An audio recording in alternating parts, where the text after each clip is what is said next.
Okay, 8th grade students, please make sure you have your interactive math notebook.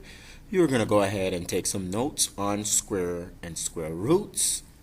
We're going to start off by making sure that we do all the maps and so forth on the left side of our interactive notebook, and any questions that you are to answer should be done on the right side of your interactive math notebook. Please make sure our title in our interactive notebook is headed as square, square roots, and perfect square with a box around it. The essential question is, why is it useful for me to know the square root of a number? And by the end of this lesson, we should be able to answer this question. All right, you guys should already know what a circle map looked like. So the main idea or concept that we're talking about is squares and square root. And as you go throughout the lesson, please make sure that you include all the key words and vocabulary and whatever notes you want to add in terms of examples inside of your circle map. And notice on the outside. On the outside is when we frame it. And remember, when we frame something, we say, so what, so why? So what? What's the purpose of all of this that we're learning? And so why? Why is this useful? Why is this information useful? All right, so let's go ahead and get started.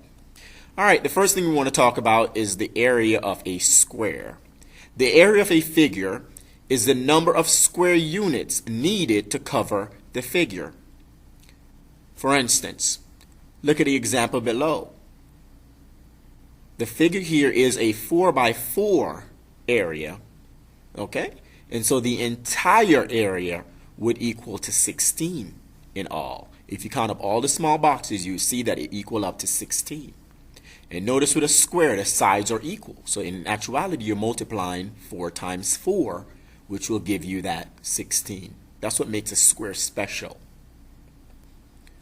Okay. So let's take a look at the area of a square. Area, again, like we said, the area can be found by squaring its sides. As shown below is an example. Same example that we've been dealing with, I should say. A is equal to S squared. Okay, notice S is squared because the side is repeated. It's the same side. So I'm basically multiplying the number times itself. All right? So if we know that one side is 4 units, what will the answer be? All right, here's the answer. Next slide. Okay, the answer to the area of our square is shown below.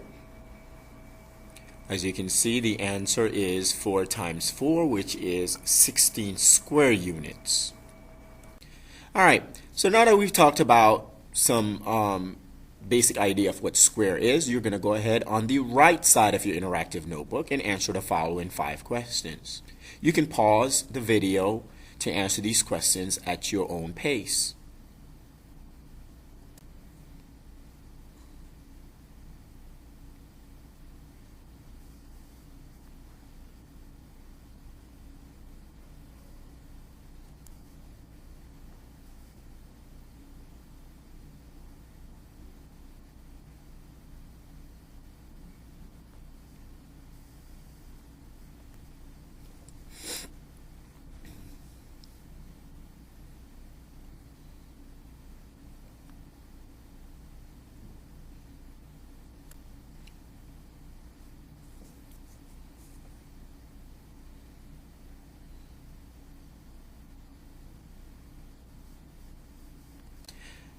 All right.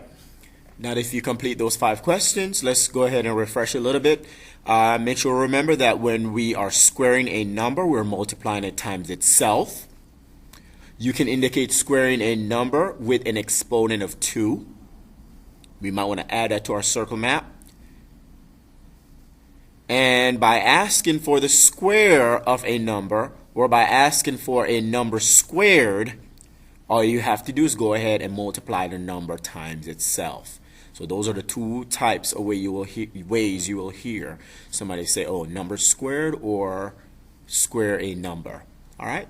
So let's take a look at these two real quick. What is the square of 7? What is 9 squared? Here are the answers. All right, so what is the square of 7? 49. And this 9 squared is 81. All right, so this is what I want you to do. You can do this on a separate sheet of paper or in your interactive math notebook on the right side. It's your choice. I want you to make a list of numbers 1 through 15 in a T-chart and then square each of them on your paper. For instance, look at mine. Number is 1, 1 squared is 1. The number is 2, 2 squared is 4. The number 3, 3 squared should be, if you said 9, you are correct. You're going to repeat this all the way down to 15. All right, and that is the end of the lesson. Tomorrow in class, we are going to talk a little bit more about square and square roots and work on some real-world application or real-world problem dealing with square and square roots. So I'll see you tomorrow. Have a good day.